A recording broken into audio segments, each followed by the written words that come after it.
The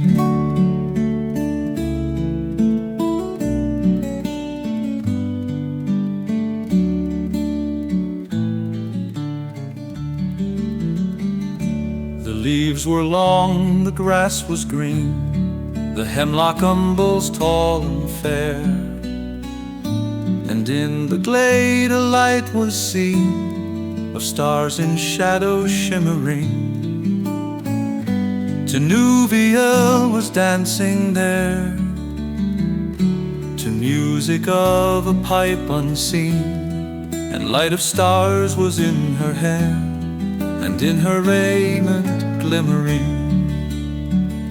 There Beren came from mountains cold, and lost he wandered under leaves. And where the elven river rolled, he walked alone and sorrowing. He peered between the hemlock leaves, and saw in wonder flowers of gold upon her mantle and her sleeves, and her hair like shadow following. Enchantment healed his weary feet that over hills were doomed to roam, and forth he hastened strong and fleet, and grasped at moonbeams glistening. Through woven woods in elven home she lightly fled on dancing feet, and left him lonely still to roam. In the silent forest listening, he heard there oft the flying sound of feet as light as linden leaves, or music welling underground in hidden hollows quavering.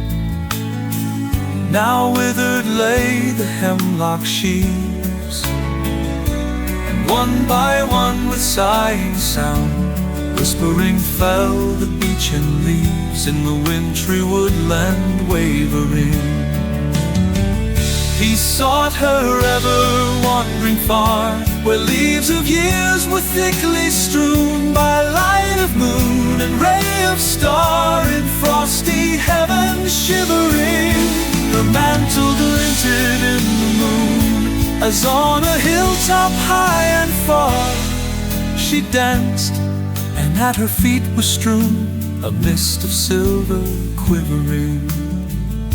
When winter passed, she came again, and her song released the sudden spring.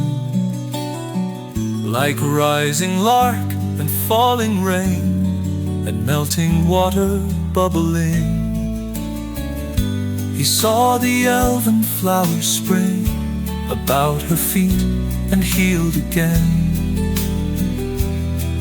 He longed by her to dance and sing upon the grass untroubling.